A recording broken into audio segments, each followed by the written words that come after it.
Hey guys, Jeff here, Hubie's Garage, and just wanted to go over some stuff that has been taking up a lot of my time recently. We did a vacation, went out of town, went to Montana, looked at our property for a while, and leading up to that, I had been out chasing some parts. We got the Del Rey back, and we ended up buying some parts while on vacation, and ended up buying some parts after we got back. So kind of wanted to do a video that shows the parts, what we ended up picking up, what I paid for them. Out here in California, basically we've got a few venues where you could find things. Number one, of course, is Facebook Marketplace. Another good one that we still use that's fairly decent is OfferUp. And another one that's actually still pertinent is Craigslist. Believe it or not, I actually bought the Del Rey off of Craigslist. So let's get to the footage and check out the purchases we made.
All right, so after the big hot rod sale, going through everything that they had, these were the three items that I picked up. Yeah, I know. That big of a sale, all those parts, and these were the only items I got. Well, the price was definitely right on these. They're definitely Tri-5 wind wings. There is one problem that I found out about the wind wings that I completely forgot about, is obviously the hardtop has a lower roof line. The sedans have a little bit of a taller roof line. The wind wings are different on the sedans versus the hardtops. And I believe the hardtop, the Nomad, and the convertible use the same wind wings. So as you see here, these are 11 inches. Now the sedans are about 11 5/8. And it's real hard to notice just by looking at them. You really pretty much need to measure them, but the price was right on the parts. It was $15 for the wind wings, and it was $10 for the distributor. The distributors, especially the aluminum Chevrolet distributors, they've always been a good item for me to collect because of having the distributor machine, and I could set these things up to work pretty well. So you could also see the difference in the glass. I don't know how well you can see it, but you can see you've got the green glass, or the tinted glass, factory tinted glass, and you've got the clear glass. The factory tinted glass, you can see here it's called Easy Eye, and then the standard factory glass just says safety plate, LOF, which this one says that also, but it has the Easy Eye above it. So just as a comparison here, this is actually the hardtop wind wing on the right, which is the shorter roof line, and then you've got the 11 5/8 wind wing for the sedan. So there's your difference right there. Pretty hard to tell just by looking. You pretty much need to measure it.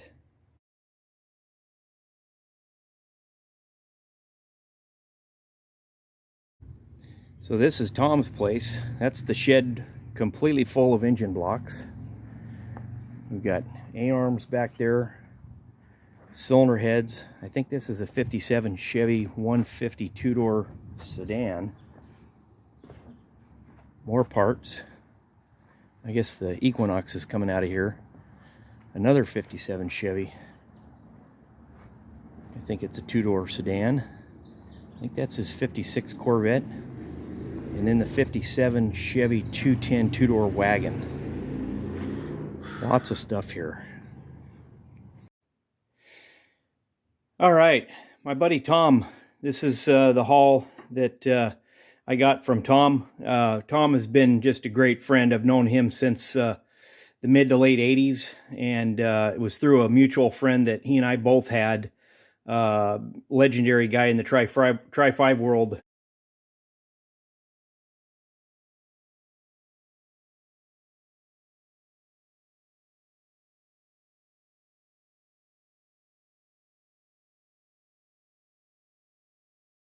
Tom has a lot of parts, primarily 57 parts. I was out at his place rummaging through some parts like I've done in the past, and just trying to basically check the boxes as far as items, some of the big ticket items that I'm missing on the new Del Rey gasser build. I had got this Muncie from him a few months prior. It's an 010 case, which is the bigger, basically has the bigger 1-inch bearing instead of the 325 cases that have the 7/8 bearing. So it's got the bigger bearing, got a little bit of a stronger tail shaft to it. I haven't really looked this one up close as far as the numbers and whatnot, but I'm pretty sure it's an M20. Just like I say, I haven't pulled out my book and gone over it with a fine-tooth comb as far as the dates or anything like that. All I know is it is a big bearing case. But as far as the Muncie goes, actually the original Muncie that was from the actual gasser that my dad ran back in '67, that Muncie is out of a 65 GTO, and it's actually in the hardtop now. So, and it is a 325 case with the smaller bearing. So I wanted to go with something a little bit beefier. I don't know if anywhere down the road I might go with something bigger, better, like a Liberty or a Jericho. But for now, we're going to go through this one.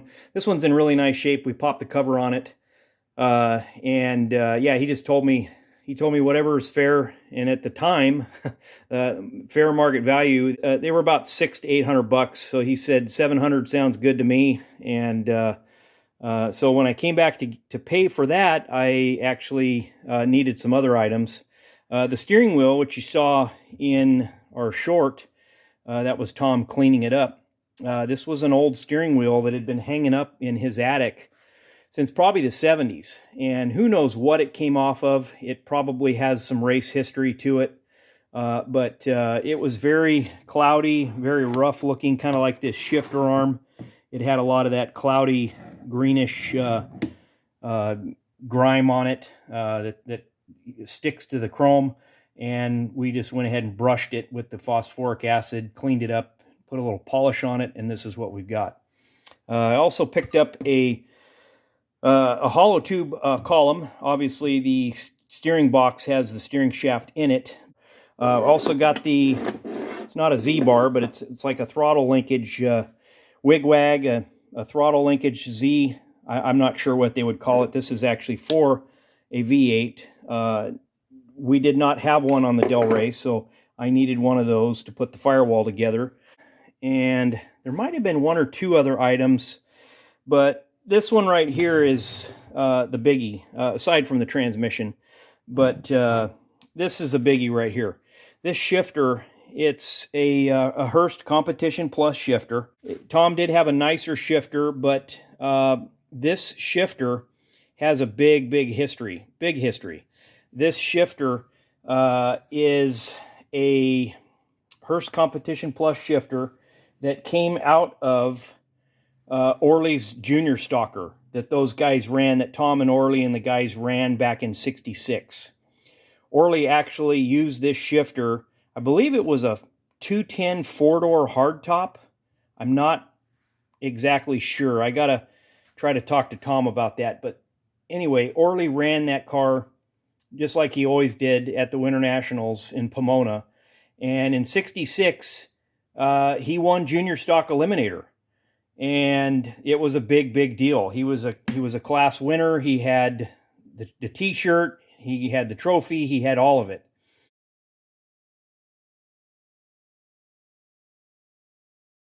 And this was the actual shifter that came out of the car. So it meant a lot to me to be able to get this shifter. We have a guy out here in the area that restores Hurst shifters like they were brand new. We did get an extra shift arm just in case this one's too far gone, but I'm going to try to get it re-chromed, and then we can buy the linkage kit for it for the Muncie.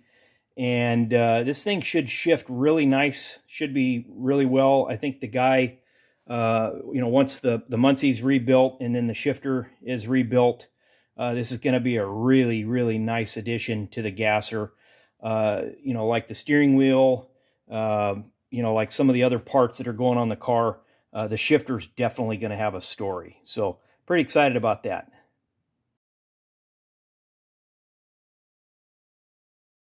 Okay, so this is the Facebook Marketplace purchase. This was titled as a 56 Chevy lot, or 56 Chevy parts lot.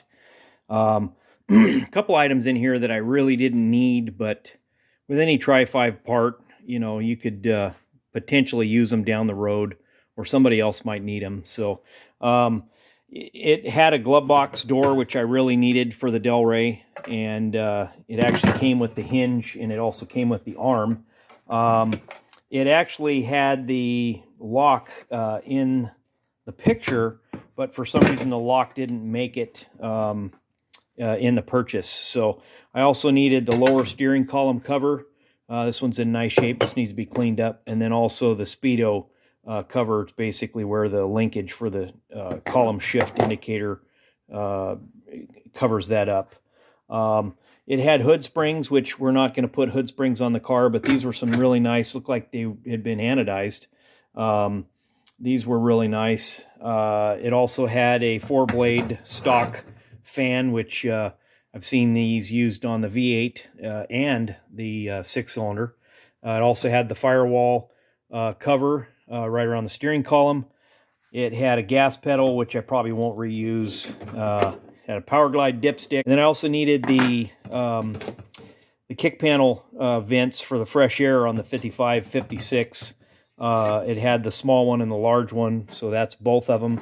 It also came with a fresh air vent for a 57, which I won't use. So these items right here are probably the ones that I won't use.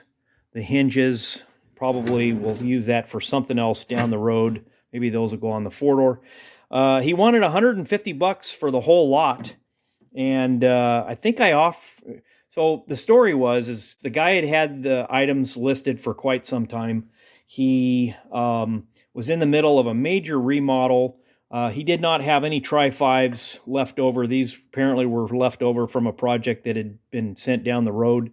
And all these parts actually were sitting in the dirt flower bed. So I offered him $100, and he was glad to see it go finally. From the 150 that he had listed for, he took the $100, and he also threw in a 4-barrel air cleaner. Now, I guess the 55 air cleaner is a lot more rare. This one is definitely a 56 though. So just a little additional info on the 55 to 56 air cleaner differences. A little hard to tell, but on the 56s, there's a support plate. Basically, it's the extra bracing. It's this round disc. It just gives it a little bit of an extra support. The 55 doesn't have that plate in it. And you can see on the outer portion of the air cleaner, it basically has spot welds. There, about every other bay here, there's a little tiny mark where it's got spot welds. Also, 55, the snorkel is about 5 1/4 inches long, and the 56s, they're about 5 7/8 long. There is a third one, an early 55. Instead of having this oval-shaped snorkel, the early 55s have a round one. So those are the differences on the 55 to 56 4-barrel air cleaners. I may just clean it up and sell it to recoup some money, or save it for a future project that I may have down the road. So when I was out at Tom's place and also out in the valley there picking up the lot of parts the guy had for the 56, there was a guy up the freeway who had paint dividers and managed to pick these up for 75 bucks. They're in nice shape. There's no dents. They just need to be buffed out, and then just have the little simulated vents repainted. So not a bad purchase. While on vacation, I checked Marketplace and a few others and found a guy who had multiple 57 Pontiac rear ends. Well, any gasser guy knows that the 57 to 64 Pontiac Olds rear end is the prehistoric Ford 9-inch of the day, and that's what everybody ran in their gassers. The thing that's special about the 57 Pontiac is it's a direct bolt-in. The perches are in the same spots as they are on the 55, 50s, on the Tri-5s. So this one, the only thing that was different was the perches were moved upside down, so I'm going to have to buzz them off and re-weld them back into place. The housing was just beautiful. There's no pits in it. And then here is the gear set for it. I don't believe Pontiac had a posi in 57 that I know of, but it says it's a 323, and I think it said 323 on the axle. Yeah, you can see that's an open. These suckers are heavy, in case you didn't know, but this one is definitely an open. And but yeah, G107, that's definitely date coded to what this would have come out of. Try to figure out what to do with this. There's spools available. I don't know if they have posis available for these. Of all of the gear sets, I have about 7 of these gear sets for the 57 to 64 Olds Pontiac, I believe, and of the 7, I only have 1 that's an actual posi. So here are the axles, and you know, they got pretty good sized bearings on them. They got seals on the bearings. They're 5 lug. I believe they're 5-on-5 pattern. I can't remember exactly. They're not 4 3/4 like the Chevys, so obviously they're Buick Pontiac Olds. This one also had the backing plates, and the backing plates are pretty easy to tell on the 57s because they're flat all the way across, and then they have this little half moon lip that goes on the top. So these obviously came with it. There's 2 of them, and the only thing that this axle did not have was it did not have drums for it. I paid 150 bucks for it. So walking out the door, I casually mentioned, boy, I've got a 55 4-door that's got a frozen 235 in it. It'd be nice to find another 235 in case I decide to go gas mileage cruiser and buy or put a 235/6 back in it and put a 3-speed overdrive in it, 3 on the tree, all that. Well, the guy with the Pontiac rear axle says, oh, gee, lo and behold, I've got a 6-cylinder, a 235 that came out of a 56 Chevy. Now, I really didn't want this. I didn't have the room for it, but the guy offered the whole entire setup, and I mean, it turns over, it's complete. He said, I absolutely happen to have the carburetor and the air cleaner, the starter, all the things that he was going to pull off and sell somewhere else. Had that, and I'll throw it in for 50 bucks. So, pretty hard to pass that up. When I got the four-door opened up and looked at for the first time, I happened to notice that all the garnish moldings were missing off the four-door. So John, who had a number of cars that he had there in Montana, was the next town up for my brother-in-law's. He had quite a few cars that he had parted out, different parts. He had a lot more stuff in Alabama, but this was stuff that he hadn't moved to Alabama yet. And so I ended up picking up some garnish moldings. Ended up buying 2 moldings for the front doors. He did have some moldings for the back doors later, because when I was there he picked up a, believe it or not, a Bel Air 4-door sedan, a 55 Bel Air 4-door sedan for $100. It was a car that was completely rusted out. It had bullet holes in it, and it also had been upside down on a pile of other cars. So the back garnish moldings were still in it, but they were fairly rusty. He actually offered them to me for free, but I had pretty much already left and wasn't able to go get them. So we also found some windshield molding clips to go with the windshield. This is a lower driver sedan, and then I have the upper and lower clip that goes with this. This came off of that 4-door that was upside down that he picked up.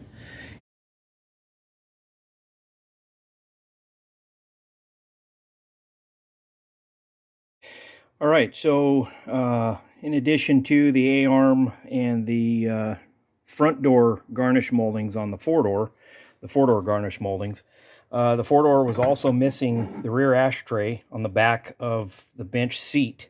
The 4-door has a solid bench seat. It doesn't fold down, and in the back of that back seat is an ashtray. And if you saw in the 4-door video, the ashtray was missing. I actually got this one on eBay. It was a little bit pricey. It was $50. You know, that's normally not what I would spend for something like this, but it was a nice one. And you know, it happened to be Neptune green, which there's some Neptune green in the interior. This is the ashtray that I got from my buddy John out in Montana on the left, and then on the right was actually another one that came from eBay, and it was I think that was about 25 or 30 bucks that I paid for that one. The one I got from John was actually 10 bucks. So and one of these will go on the 4-doors as well as the you know, the front ashtray and the back seat ashtray will go on the 4-door, and then this one on the right will be sandblasted and it'll go on the Del Rey. Ironic that these are from 3 separate sources, 3 separate cars, and all 3 of them are Neptune green.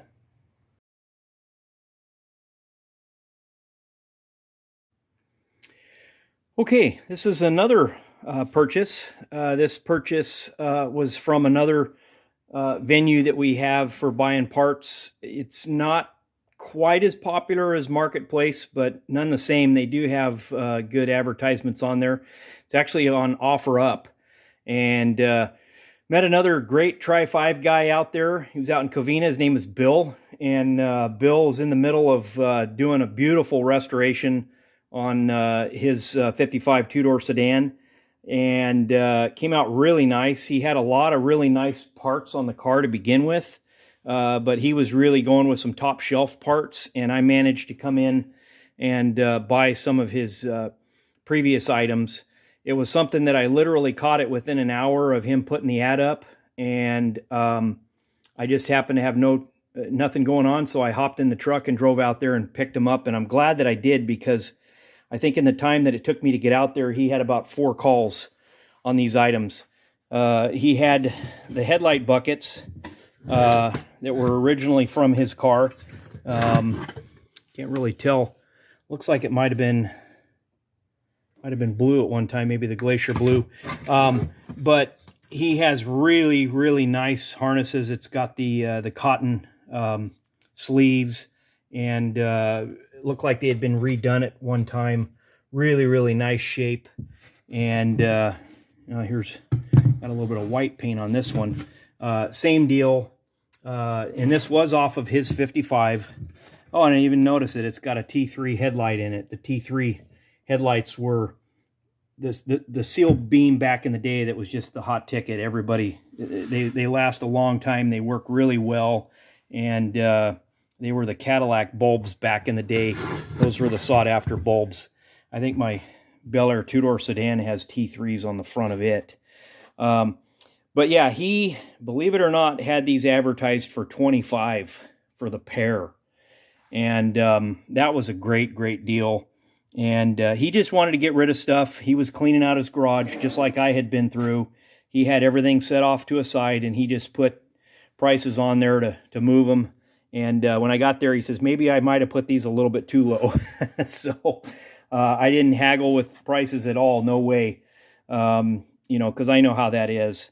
And, you know, it's just been awesome going out and buying private party parts, because you meet a lot of really great people, and Bill was one of those people. He was a really nice guy. I also found out that he had some other parts, and basically you could see this styrofoam cover. This is kind of symbolic of the aftermarket or repop parts. Now, I think what he did is he bought repops, and these were the original grill bars that he put back in the container that he took the repops out of. But they're in really nice shape. There really wasn't any issues with them. I mean, the hood bar is probably driver quality, but the lower hood bar is in nicer shape than that. And then the grill bar ends are really in nice shape. And I know that they'll clean up really nice. I know he took some of the studs out to use on his repops, but that's not a problem. I believe I paid $100 for this, so I think I walked out of there for $125 with everything. And these, he just happened to have a pair of these, and he grabbed them off the shelf and handed them to me and said, here, take them. But these taillight bezels are really in nice shape. You know, very well cared for.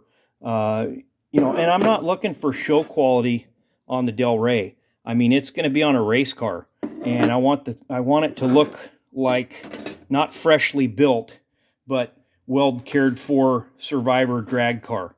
And this kind of stuff, you know, with driver quality or better chrome is really going to go a long way, and really going to make the car stand out, and I think give it a lot more legitimacy.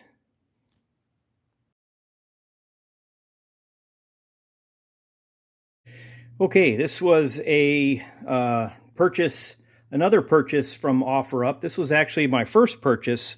You know, again, the Del Rey did not, you know, it came as a shell, and I didn't have a lot of the parts for it, so I have had a list that I've been going through, and when I find the items, I go buy them and check them off the list. He had belt lines. The belt lines, he wanted $60 for the pair. Now, I've got these on the Del Rey, but there were two pieces that had some dents that, you know, they're kind of down in the crux area. It's going to be a little bit harder to tap out and buff out. You know, I just figured for this price, if this guy's got the belt lines, I may as well go pick up another pair. They're always nice to have. I've got two 210 two-door sedans, so why not? When I got there, he also had the missing wind wing that I was looking for, because the Del Rey only came with one wind wing, and it was in real bad shape. This one he had, so we threw that in the pile. I think he had some windshield frame parts for the windshield.